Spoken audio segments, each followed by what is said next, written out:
Welcome to my channel. আজকে রয়েছে ব্রহ্ম বৈবর্ত পুরাণের গল্প। গল্পটির নাম নারদের ইতিকথা।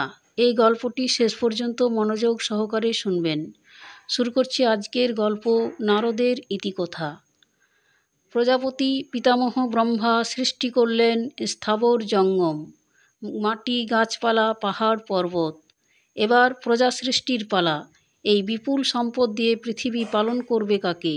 অনেক ভেবে চিনতে ব্রহ্মা তখন প্রথমে নিজেই সৃষ্টি করলেন কয়েকজন মানসপুত্র। বললেন তাদের, এই দিব্য দেহ নিয়ে তোমরা আমার এই পৃথিবীকে প্রজা দিয়ে সাজিয়ে তোলো। তোমরা এক একজন প্রজাপতি হও। এই মানসপুত্রদের মধ্যে কয়েকজন রাজি হলেন বটে, কিন্তু কয়েকজন আবার বেঁকে বসলেন। যারা বেঁকে বসেছিলেন তাদের মধ্যে একজন ছিলেন নারদ। ব্রহ্মার মুখের উপর তিনি সোজা বলে বসলেন, ঘর সংসার করার কাজ আমার দ্বারা হবে না।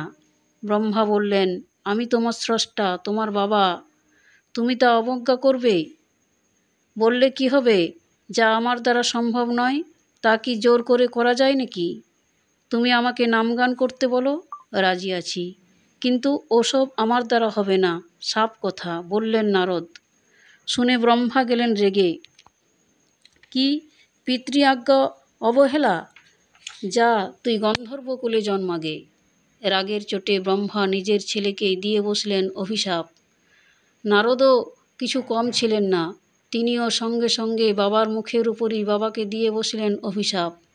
বিনা অপরাধে তুমি আমায় অভিশাপ দিলে, তাহলে তুমিও শুনে রাখো, পৃথিবীতে তোমার পুজো কেউ করবে না। প্রায় সব দেবতারই পুজো হয় মূর্তি করে, কিন্তু ব্রহ্মার পুজো নেই বললেই হয়। অভিশাপের তীর দিয়ে বিঁধল দুজনকেই। ব্রহ্মার না হয় পুজো হবে না, কিন্তু নারদের। এদিকে গন্ধর্বরাজের কোনো ছেলেপিলে ছিল না। বশিষ্ঠের পরামর্শে শিবের তপস্যা করলেন। শিব তার তপস্যায় সন্তুষ্ট হলেন। মহাদেব এসে দেখা দিলেন তাকে। বললেন, গন্ধর্বরাজ, আমি সন্তুষ্ট তোমার তপস্যায়। বলো, কি তোমার প্রার্থনা? প্রণাম জানিয়ে গন্ধর্বরাজ বললেন, ভগবান, আমার দুটি প্রার্থনা। অপুত্রক আমি, মনে বড় কষ্ট পাচ্ছি। একটি পুত্র আমায় দিয়ে আমার দুঃখ দূর করুন। আরেকটি প্রার্থনা, আপনি তো জানেন শ্রীহরি আমাদের কত প্রিয়। আমার পুত্রও যেন তার দাস হয়ে তারই নামগান করে। মহাদেব মঞ্জুর করে গেলেন গন্ধর্বরাজের প্রার্থনা। মহাখুশি গন্ধর্বরাজ ফিরে এলেন নিজের রাজ্যে। যথাসময়ে একটি পুত্রও হলো। যেমনটি বলেছিলেন মহাদেব, ঠিক তেমনটি। যেমন রূপবান তেমনি গুণবান, যেন এক দেবদূত। গন্ধর্বলোকে মহা ধুমধাম। রাজার ছেলে হয়েছে শিবের বরে, এ কি কম কথা? বশিষ্ঠদেব তার নাম রাখলেন উপবর্হন। শিশু উপবর্হন দেখতে দেখতে হলেন শিশু থেকে কিশোর, কিশোর থেকে যুবক। চিত্ররথের ছিল 50টি মেয়ে। তাদের সঙ্গে উপবর্হনের বিয়ে হলো। উপবর্হন কিন্তু জন্মান্তরের কথা ভুলতে পারেননি। শ্রীহরির গুণগান করে ঘুরে বেড়াতে লাগলেন। একদিন এমনিভাবে গান গাইতে গাইতে পত্নী মালাবতীকে নিয়ে উপবর্হন গিয়ে হাজির পুষ্কর তীর্থে। সেখানে গিয়ে দেখেন রাজ্যের দেবতারা বসে আছেন এক আসর আলো করে। স্বয়ং ব্রহ্মাও বসে আছেন সেখানে একটি উঁচু আসনে। আর অপ্সরা রম্ভা এমন নাচ নাচছে যে দেবতারা মোহিত, আর ব্রহ্মাও বেশ মেজাজে তা উপভোগ করছেন। উপবর্হন এসে ব্রহ্মাকে প্রণাম জানিয়ে একপাশে দেবতাদের কাছে গিয়ে বসলেন। রম্ভার সেদিকে খেয়ালই নেই। নাচ দেখতে দেখতে একসময় যুবক উপবর্হন নিজেকে আর সংযমের মধ্যে রাখতে না পেরে এমন এক কেলেঙ্কারি বাঁধিয়ে বসলেন, যা দেখে দেবতারা হেসে উঠলেন আর দারুণ রেগে উঠলেন ব্রহ্মা নিজে। এমন নাচের আসর উপবর্হনের জন্য ভেঙে গেল, রাগ তো তার হবারই কথা। উপবর্হনও কিন্তু কম লজ্জায় পড়লেন না।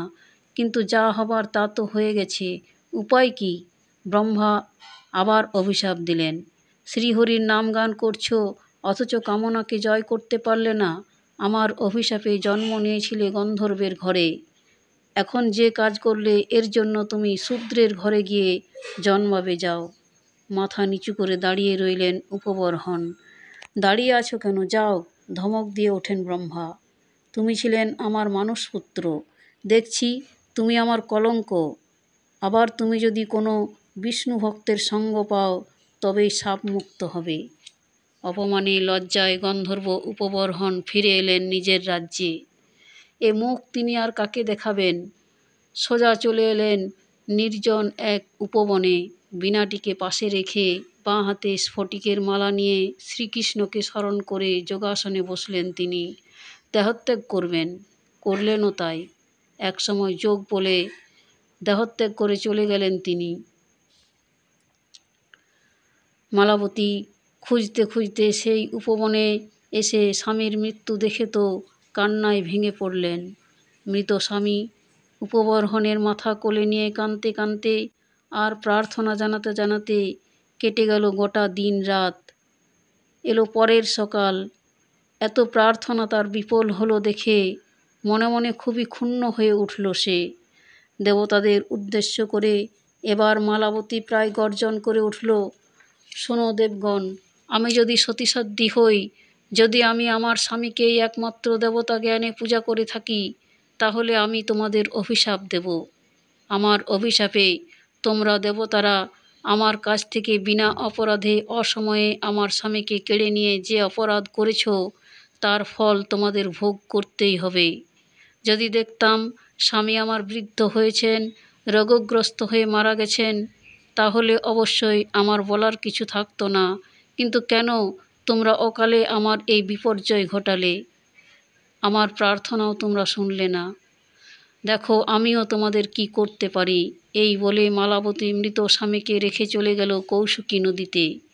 এদিকে ব্রহ্মা থেকে শুরু করে দেবতারা যখন মালাবতীকে রেগে মেগে নদীর জল হাতে নিয়ে তাদের অভিশাপ দেবার জন্য কৌশিকীর দিকে যেতে দেখলেন, তখন আর চুপ করে বসে থাকতে পারলেন না।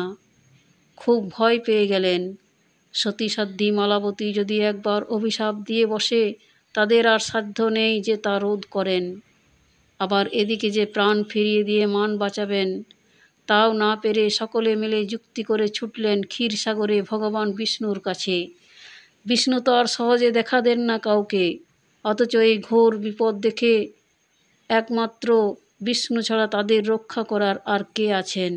ক্ষীরসাগরে স্নান সেরে তাই ব্রহ্মা, শিব, ধর্ম থেকে শুরু করে দেবতারা আরম্ভ করলেন তার স্তব স্তুতি। অনেকক্ষণ স্তব স্তুতি করার পর এক সময় শুনলেন তারা দৈববাণী, দেবগণ, তোমরা মালাবতীর কাছে যাও, উপায় একটা অবশ্যই হবে। দৈববাণী শুনে দেবতারা তো তাড়াতাড়ি চলে এলেন উপবনের ধারে সেই কৌশিকী নদীতে। সবেমাত্র স্নান সেরে হাতে জল নিয়ে দেবতাদের অভিশাপ দিতে যাবে মালাবতী, এমন সময় হঠাৎ দেবগণকে দেখে উঠে এলো জল থেকে। বলল, তাহলে এতক্ষণে আপনারা এলেন? বলুন বলুন, আপনারা আমার স্বামীর প্রাণ ফিরিয়ে দেবেন কি না? মালাবতীর এক চোখে জল, এক চোখে আগুন, মুখে পরিষ্কার দাবি। কি জবাব দেবেন তারা মালাবতীকে? ভগবান বিষ্ণু আড়াল থেকে বলেছেন এখানে তাদের আসতে, উপায় তিনি করে দেবেন, কিন্তু কোথায় তিনি? মালাবতীর সামনে থেকে সরে যাওয়ারও তো কোনো উপায় নেই এখন। বেশ বিব্রত বোধ করতে শুরু করলেন দেবতারা। এদিকে মালাবতীর সেই একই কথা, বলুন, আপনারা আমার স্বামীর প্রাণ ফিরিয়ে দেবেন কি না? বলুন বলুন। ঠিক সেই সময়ে কপালে চন্দনের তিলক, বগলে পুঁথি নিয়ে সেখানে এলেন এক ব্রাহ্মণ যুবক, যেমন সুদর্শন তেমনি সৌম্যকান্তি। তাকে দেখলেই মনে জাগে শ্রদ্ধা। কি ব্যাপার এখানে? ব্রহ্মা, শিব, ধর্মরাজ, কি হলো? সব এখানে কেন? বলতে বলতে সেই ব্রাহ্মণ যুবক একেবারে এসে দাঁড়ালেন মালাবতীর সামনে। মৃত স্বামীকে সামনে কোলে নিয়ে মালাবতী তখনও দেবতাদের কাছে তার আবেদন পেশ করে চলেছে। কে তুমি? কাকে কোলে নিয়ে এভাবে কাঁদছ? মৃত বলে মনে হচ্ছে। তোমার স্বামী বুঝি? কি হয়েছিল? একসঙ্গে অনেক প্রশ্ন করে বসলেন সেই ব্রাহ্মণ যুবক মালাবতীকে। অবাক চোখে তাকায় মালাবতী ব্রাহ্মণ যুবকের দিকে। দেবতারাও তাকে দেখলেন বিস্ময়ের চোখে। মালাবতীকে হতভম্ব হয়ে যেতে দেখে ব্রাহ্মণ যুবক বললেন, শোনো মেয়ে, আমার কাছে কিচ্ছু গোপন করো না, খুলে বলো কি হয়েছে। আমি একজন কবিরাজ, আমি মরাকেও বাঁচিয়ে তুলতে পারি, সে চিকিৎসাবিদ্যা আমার জানা আছে। কী রোগে মরেছে তোমার স্বামী, তুমি নিঃসংকোচে বলো। শুনে যেন কিছুটা আশ্বস্ত হলো মালাবতী। বলল, ইনি আমার স্বামী গন্ধর্বরাজ উপবর হন। আমি মালাবতী, চিত্ররথ গন্ধর্বের মেয়ে। আমার 50 বোনের ইনি স্বামী। কোনো রোগে ইনি মারা যাননি, দেহত্যাগ করেছেন অকালে ব্রহ্মার অভিশাপে। তা ব্রহ্মা হঠাৎ তোমার স্বামীকে অভিশাপ দিয়ে বসলেন কেন? মালাবতী তখন সবই খুলে বলল ব্রাহ্মণ যুবককে। শুনলেন তিনি, তারপর তাকালেন ব্রহ্মার দিকে। ব্রহ্মা বললেন, হ্যাঁ, ঠিকই বলেছে মালাবতী, ও ছিল আমার মানসপুত্র নারদ। আমার আদেশ অমান্য করেছিল বলে আমারই অভিশাপে গন্ধর্বকুলে জন্ম নিয়েছিল। হরিভক্ত ছিল ঠিকই, কিন্তু কামনা জয় করতে পারিনি বলে অভিশাপ দিয়েছিলাম শূদ্রকুলে জন্ম নেবার। সেই দুঃখেই উপবরহন দেহত্যাগ করেছে। তবে এ কথা ঠিক যে এখনও ওর মৃত্যুর সময় আসেনি, আয়ু এখনও আছে। সঙ্গে সঙ্গে মালাবতী ব্রাহ্মণ যুবককে বলে উঠল, আয়ু থাকতেও আমার স্বামী দেহত্যাগ করল মনের দুঃখে অকালে। তা জেনেও কোন অধিকারে যমরাজ আমাদের অনাথ করে তার প্রাণকে নিয়ে গেল? খুব খাঁটি কথা বললেন ব্রাহ্মণ যুবক। দারুণ দামি কথা বলেছে মালাবতী। ধর্মরাজ, তুমি এর কী জবাব দেবে? যমকে লক্ষ্য করে জিজ্ঞেস করলেন ব্রাহ্মণ যুবক। আমি তো নিজের ইচ্ছেই নিয়ে যাইনি, নিয়তি এনে দিয়েছে। আমি আমার অধিকারে তবে তাকে পেয়েছি। আমার কি অপরাধ বলো ব্রাহ্মণ, বললেন যমরাজ। নিয়তি মানে মৃত্যুকন্যা, মালাবতী বলল। ব্রাহ্মণ, দেখছি আপনি অনেক শক্তি ধরেন। আমার সামনে একবার সেই মৃত্যুকন্যাকে হাজির করতে পারেন? তাকে জিজ্ঞেস করব, মেয়ে হয়ে সে কি মেয়ের কষ্ট বোঝে না? ব্রাহ্মণ যুবক মালাবতীর অনুরোধ মতো ডাকলেন মৃত্যুকন্যাকে। মৃত্যুকন্যা আসতেই মালাবতীর কথা শুনে শুধু বলল, ব্যথা আমি বুঝি মেয়ে, কিন্তু আমি যে নিরুপায়, কালের আদেশ উপেক্ষা করার ক্ষমতা যে আমার নেই মেয়ে। ডাক পড়ল কালের। তিনি বললেন, দেখো মেয়ে, আমি আমার ইচ্ছেই চলি না। ভগবান বিষ্ণুই আমাদের প্রভু, তিনি যা করান আমরা তাই করি। কিন্তু আমার স্বামীর আয়ুষ্কাল তো শেষ হয়নি কাল। তবু তুমি তাকে নিয়ে যাও কোন অধিকারে? ফুঁসে ওঠে মালাবতী। কাল কি উত্তর দেবে এর? মুখ শুকিয়ে গেল দেবতাদের। দৈববাণীতে ভগবান বিষ্ণু বলেছিলেন উপায় একটা হবে, এখন কি উপায়? কোথায় তিনি? মুখ আড়াল করে মুচকি হাসলেন ব্রাহ্মণ যুবক। মনে মনে আরও মজা পেলেন এই ভেবে যে এমন দারুণ ছদ্মবেশ ধরেছেন তিনি যে দেবতাদেরও সাধ্য হলো না তাকে চেনবার। ব্রাহ্মণ যুবক তখন দেবতাদের ডেকে বললেন, মালাবতী তো খুব খারাপ কথা বলেনি দেবগণ। কি ভাবছেন এখন? সতীসাধ্বী রমণীর অভিশাপ তো বিফলে যাবে না। রোগ বালাইয়ে মরলে না হয় দেখতাম, কিন্তু এখানে আমারও যে আর কিছু করার নেই। মালাবতীর মুখোমুখি দাঁড় করিয়ে দিয়ে ভগবান এ কী পরীক্ষায় ফেললেন তাদের। মাথা চুলকোতে লাগলেন ব্রহ্মা থেকে সব দেবতা। ব্রহ্মা শেষে বললেন, কি আর করব, জীবন ফিরিয়ে দিচ্ছি। এই বলে কমণ্ডলুর জল গায়ে ছিটিয়ে দিতেই চোখ মেলে তাকালো উপবর-হন। শিব, পবন, আদিত্যও তাদের যেটুকু যা দেবার দিতে উঠে বসলেন তিনি। দাঁড়ালেন, তাকালেন চারদিকে। মালাবতীর মনও খুশিতে ভরে উঠল। সবই ফিরে পেলেন বটে গন্ধর্ব উপবর-হন, কিন্তু কাউকে চিনতে পারছেন না কেন? সেই স্বাস্থ্য, সেই সৌন্দর্য, তবু এমন জড়ভরতের মতো অবস্থা কেন হলো? আবার কান্নায় ভেঙে পড়ল মালাবতী। আহ্বান জানালো ব্রহ্মাকে। ব্রহ্মা বললেন, আমাদের যার যা করার সবই তো করেছি মালাবতী। তোমার স্বামীর জীবন আমরা ফিরিয়ে দিয়েছি, কিন্তু কেন এমন হলো? তুমি বরং ওই কবিরাজ ব্রাহ্মণ যুবককে ডেকে দেখাও। কিন্তু কোথায় সেই কবিরাজ? তন্ন তন্ন করেও তাকে আর কোথাও খুঁজে পাওয়া গেল না। চোখ খুলে গেল দেবতাদের। বুঝতে পারলেন সেই ব্রাহ্মণ যুবক আর কেউ নন, স্বয়ং ভগবান বিষ্ণু। মালাবতীকে বললেন, ব্রহ্মা, ভগবান বিষ্ণুকে ডাকো মালাবতী, তিনি না দিলে আমাদের দেওয়াটা এইরকমই থেকে যাবে। মালাবতী তখন এক মনে শুরু করলো ভগবান কৃষ্ণের স্তব, ফিরিয়ে আনলো উপবর্হণের প্রাণ। আবার স্বাভাবিক হয়ে উঠলেন গন্ধর্বরাজ। গন্ধর্ব নগরীতে আবার উঠল আনন্দের রোল। মনের আনন্দে হরিভক্ত গন্ধর্ব উপবর্হণ এরপর কাটালেন তার বাকি জীবন নাম গান করে।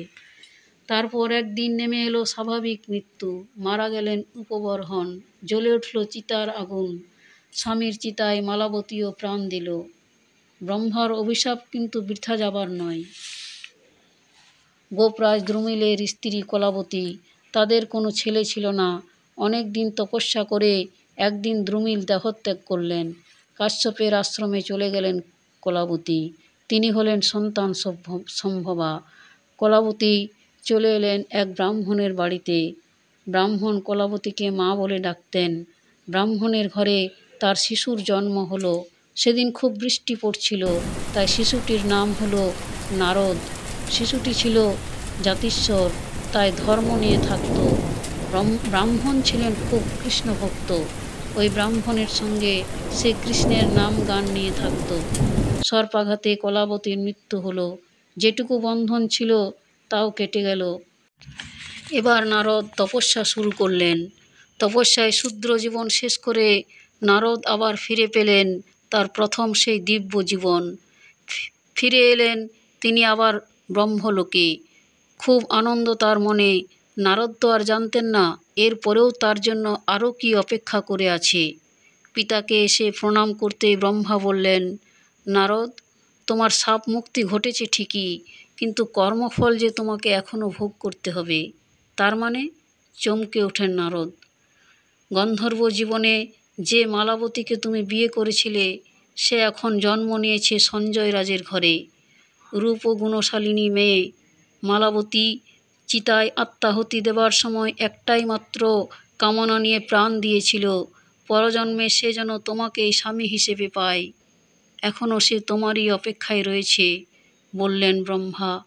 এত কাণ্ড করে ফিরে এলাম, আবার তুমি আমাকে বিয়ের কথা বলছো? তুমি তো জানো ও কাজ আমার দ্বারা হবে না, বললেন নারদ। তাই বলে তুমি সে মেয়ের তপস্যাকে উপেক্ষা করতে পারো না, বললেন ব্রহ্মা। রাগ করে নারদ চলে গেল বদ্রিকাশ্রমে। নারায়ণ ঋষির সঙ্গে তার দেখা হলো। নারায়ণ ঋষি বললেন, শিবের তপস্যা করে সঞ্জয় রাজের কন্যা তোমাকেই পেয়েছে স্বামী হিসাবে, তাকে বিয়ে করো। তাকে বিয়ে করল। বিয়ের পর কিছুকাল কেটে গেছে। হঠাৎ দেখা ব্রহ্মার আরেক বিভাগী ছেলে সনত কুমারের সঙ্গে। সনত কুমার বলল, নারদ, এ কী করছো? বিয়ে করে কি কৃষ্ণ নাম ভুলে গেলে? এখনও সময় আছে। যদি বাঁচতে চাও তো কৃষ্ণ নাম নিয়ে সংসার থেকে পালাও। চৈতন্য এলো নারদের। সত্যিই তো, সংসার করার জন্য তো তিনি আসেননি। এ কি দুর্বিপাক! তারপর হঠাৎ একদিন স্ত্রীকে পরিত্যাগ করে সব মায়ামোহ কাটিয়ে কৃষ্ণ নামে এমন মজে গেলেন নারদ যে তার আর তুলনা নেই। তিন তারের বীণা হাতে নারদ চলে গেলেন নাম গান গাইতে গাইতে বৈকুণ্ঠে, হয়ে গেলেন ভগবান বিষ্ণুর একান্ত আপনজন। ভিডিওটি ভালো লাগলে লাইক করবেন। ধন্যবাদ শেষ পর্যন্ত ভিডিওটি দেখার জন্য।